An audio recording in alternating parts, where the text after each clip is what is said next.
મહિલાઓની પાછળ જો કોઈ બે પુરુષના હાથ હોય તો એમાં એક બાબા સાહેબ આંબેડકર છે અને બીજા સાવિત્રીબાઈ ફૂલે છે. હું સ્ત્રી તરીકે હું એમને મહિલા ઉદ્ધારક ખાલી હું એમને જ માનું છું, કેમ કે બાબા સાહેબ અત્યારે ના હોત તો અત્યારે હું અહીંયા ના હોત. મને આ અધિકાર કોઈ જ દેવી દેવતા, કોઈ ટાઈપના કોઈ ભગવાન, કોઈ ટાઈપના કોઈ જ ભગવાન તરફથી મને નથી મળેલો. મને ફક્ત અધિકાર મળ્યો છે. હું તમારી સાથે અત્યારે વાત કરી રહી છું, જે હું બોલી રહી છું કેમેરા સામે, એ પણ હું બાબા સાહેબની દેન છે. અદરવાઇઝ અત્યારે પણ હું આવી રીતે ઘૂંઘટ કાઢીને પડતી હોત જે આ લોકોના રિચ્યુઅલ્સ પ્રમાણે. દરેક મહિલાઓને, જાત કોઈ બી જાતની મહિલાઓને જે અધિકાર અપાવ્યા છે બાબા સાહેબ આંબેડકરે જ અપાવ્યા છે, એટલે દરેક મહિલાઓએ એમનું ઋણ ચૂકવવું રહ્યું. हम औरतों को कभी घर में ही रखा जाता था, कोने में बोलने नहीं दिया जाता था, नहीं कुछ करे दिया जाता, नहीं पढ़ने दिया जाता था. आज ऊंची ऊंची पोस्ट पे है लड़कियां. જોઈએ જેમ આજે આટલી મહિલાઓ છે, હું એવું ઈચ્છું છું કે આવતા વર્ષે આનાથી વધારે બમણી હોય, કારણ કે એ આપણી નૈતિક ફરજ છે. બાબા સાહેબ આપણા માટે કરીને જો ગયા છે તો આપણે એ વસ્તુનું એમને યાદ રાખવું જોઈએ. बड़े हो गए कोई भी हो, कभी झुकना नहीं चाहिए, किसी से भीख नहीं मांगनी चाहिए, खुद के पैरों पे खड़े होना चाहिए. ये बाबा साहब ने सिखाया था हमें. पहले महिलाओं को कोई मान सम्मान नहीं मिल रहा था, केवल उनको मैं कहूँ तो भोग विलास की वस्तु, घर में काम करने के लिए, बच्चा पैदा करने के लिए केवल यहाँ तक ही सीमित रखा जाता था. ना तो उन्हें पढ़ने का अधिकार था, ना ही और कोई नौकरी करने का. अगर शिक्षा का अधिकार नहीं मिलेगा तो नौकरी भी नहीं कर पाएंगे. કે બાબા સાહેબ અને જે મહાનાયકો છે કે રમાબાઈ છે, સાવિત્રીબાઈ છે, કે જે આપણા સમાજને આગળ લાવવામાં જે આ મહાનાયકોનો જે ભાગ છે એ ભણાવવા દેવામાં આવતું નથી. એટલે આજની જનરેશનની કદી ખબર નથી. અમે સ્વયં સૈનિક દળના માધ્યમથી ગામડે ગામડે જઈને મિટિંગ કરીને આજની જે જનરેશન છે, જે કોલેજન છોકરીઓ છે, એને સમજાવ્યું છે કે આપણો સમાજ આગળ આવ્યો છે એ આ મહાનાયકોના સંઘર્ષના કારણે આવ્યો છે. એટલે આપણે પણ સંઘર્ષ કરતા રહેવું પડે. તમે શિક્ષિત થઈ જાઓ પછી તમારે તમારા સમાજનો સાથ ના છોડવો જોઈએ, સમાજને આગળ લાવવાનો પ્રયત્ન કરવો જોઈએ. और भीम ज्ञान चर्चा के माध्यम से अपने यूपी में, पूरे यूपी में गांव-गांव जाकर के बाबा साहब के मिशन के, बाबा साहब के बारे में बताते हैं कि बाबा साहब ने हमारे लिए क्या किया था. तो मैं तो गुजरात की महिलाओं से यही कहूँगी कि आप भी पाखंडवाद से निकलिए और बाबा साहब को पढ़िए, बाबा साहब को जानिए कि बाबा साहब ने हमारे लिए क्या किया था. बाबा साहब ने बौद्ध धर्म समस्याओं के समाधान के रूप में दिया. हमारे साथ भेदभाव होता है तो बौद्ध धर्म में जाने से खत्म होगा. जाति के कारण हमारे साथ अपमान होता है, बौद्ध धर्म में जाति नहीं है, इसलिए अपमान नहीं होगा. बौद्ध जय भीम गुजरात चैनल तरफથી હું પ્રવીણ કુમાર આજે 23મી સપ્ટેમ્બર 2023ના રોજ વડોદરાના સયાજીરાવ ગાયકવાડ જે આ સંકલ્પ ભૂમિ છે ત્યાં આવીને ઊભો છું. આજથી 106 વર્ષ પહેલાં એક નવયુવાન જેમનું નામ હતું ડૉક્ટર ભીમરાવ આંબેડકર, કે જેઓ વિલાયતથી ડિગ્રી લઈ અને મુંબઈ આવેલા. વિલાયતથી ડિગ્રી લઈ અને તેઓ અમેરિકાથી લંડન ગયા અને London school of ઇકોનોમિક્સમાં doctor Baba Saheb Ambedkar પીએચડીની degree લેવાના હતા. પરંતુ સયાજીરાવ ગાયકવાડના શાસનમાંથી એમને એક સંદેશો આવ્યો કે તમારી જે સ્કોલરશિપ છે એનો સમયગાળો પૂરો છે, એટલે તમને હવે વધુ સ્કોલરશિપ આપી શકાશે નહીં. એટલે ડૉક્ટર બાબા સાહેબ આંબેડકર ભારત પરત ફર્યા અને ભારત પરત ફર્યા પછી 11મી સપ્ટેમ્બર 1917ના રોજ ડૉક્ટર બાબા સાહેબ આંબેડકર વડોદરા મુકામે આવ્યા. અને વડોદરા મુકામે આવી અને સયાજીરાવ ગાયકવાડના શાસનની અંદર એમણે એક પ્રોબેશનરી ઓફિસર તરીકે એક નોકરી એમને આપવામાં આવી. અને જે સયાજીરાવ ગાયકવાડ જે છે એમના શાસનમાં કામગીરી એમણે શરૂ કર્યું. પરંતુ ડૉક્ટર બાબા સાહેબ આંબેડકરને રહેવા માટે એક અછૂત હોવાના કારણે એમને રહેવાની વ્યવસ્થા ન થતાં તેઓ એક પારસીની ધર્મશાળામાં રહેવા માટે ગયેલા. ત્યાં સવર્ણ હિન્દુઓને ખબર પડી કે ડૉક્ટર બાબા સાહેબ આંબેડકર આ જગ્યાએ રહે છે, એટલે તેમનો ત્યાં સામાન ફેંકી દેવામાં આવ્યો અને ફેંકી અને બાબા સાહેબને અહીંયાથી કાઢી મૂકવામાં આવ્યા.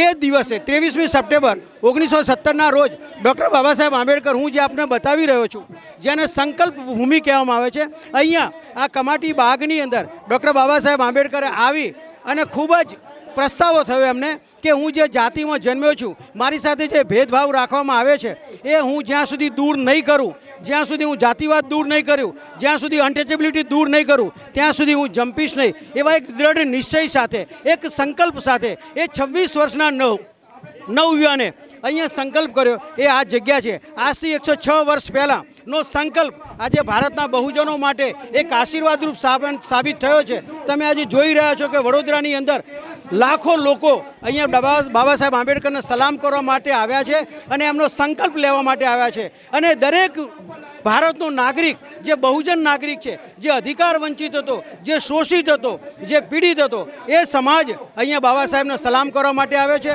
હું તમને હવે આગળ અનેક લોકો સાથે વાતચીત કરાવી. જય ભીમ ગુજરાત તરફથી પ્રવીણ કુમાર.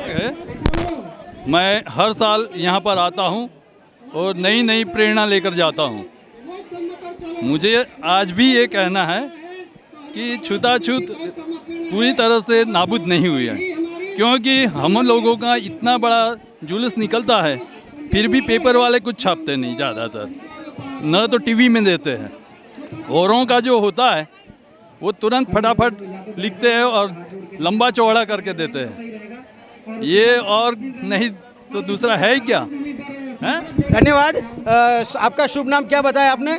विजय कुमार. विजय कुमार वाघ. विजय कुमार, वो जैसे कि वो दिव्यांग है, फिर भी दिव्यांग होते हुए भी बाबा साहब आंबेडकर के साथ ये आए हैं और ये हमारे समाज के लिए एक संदेशा है कि यहाँ हर साल वो आते रहते हैं.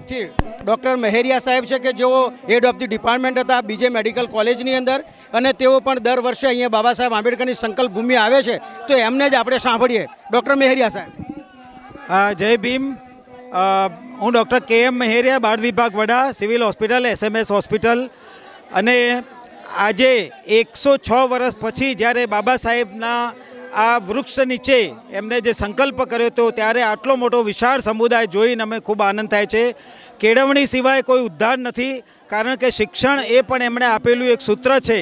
અને અમારા ઘરમાં બાબા સાહેબના સંદેશથી 4 MD ડૉક્ટર છે, અને આજે સમાજની સેવા, મફત ટ્યુશન ક્લાસ, બાળકોને શિક્ષણ માટે ચોપડા વિતરણ, બેગ વિતરણ, પેન પેન્સિલ, અને દરેક વર્ષે એમને ઇનામ યોજવાની, નિબંધ સ્પર્ધા કરવાની પણ આયોજન કરી અને સમાજમાં જે પ્રગતિ થાય એવા એમના સંદેશો બાબા સાહેબનો સૌને પહોંચાડીએ. Thank you. ધન્યવાદ મહેરિયા સર.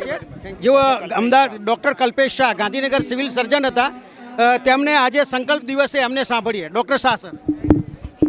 જય ભીમ, નમો બુદ્ધાય.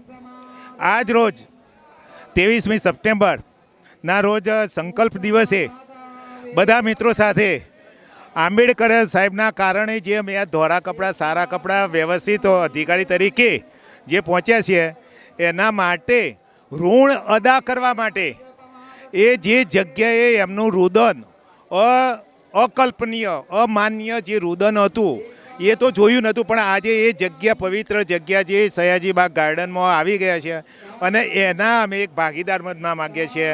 એ વખતે કશું ના કરી શકે, પણ અત્યારે અમે જે આ ભણેલા બધા વર્ગ છે એ બધા જ આજે એક સંકલ્પ લઈને જઈએ છીએ કે અમે પણ બધાને એકઠા કરીશું, બધાને સાથે રાખીશું, અને બધા સાથે રહીને જે એમને સ્વપ્નો સેવ્યા છે એ પૂરું કરવા માટે અમે પ્રયત્ન કરીશું. જય ભીમ.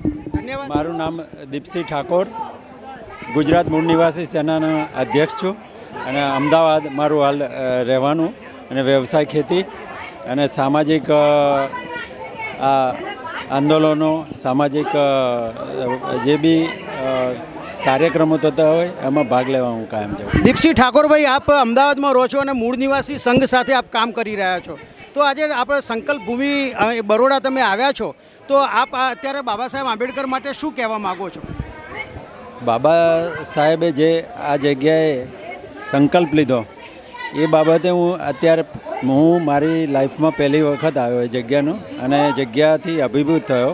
પણ મને જે અન્યાય થઈ રહ્યો છે એ દેખાય છે કે સરદાર પટેલ હોય કે બીજા અન્ય ઉજળિયાત સમાજના આગેવાનો હોય, એના જે કંઈ બી નાના મોટા કાર્યક્રમો થયા હોય તો એના ઐતિહાસિક જગ્યાને ડેવલપ કરે છે. અને આ જગ્યાને હજુ આવી આ પરિસ્થિતિમાં છે તો મને થોડું દુઃખ થયું છે, અને સરકારને કહેવા માગીશ કે આ બગીચાનું નામ બી બાબા સાહેબના નામ આપે, અને અહીંયા બહુ મોટો ઉદ્યાન બાબા સાહેબના નામથી થાય એવું કહેવા માગું છું. દીપસિંહ ઠાકોરભાઈ, આપ ઓબીસી સમાજમાંથી બિલોંગ કરો છો, તો તમે ગુજરાતના ઓબીસી સમાજને શું સંદેશ આપવા માગો છો?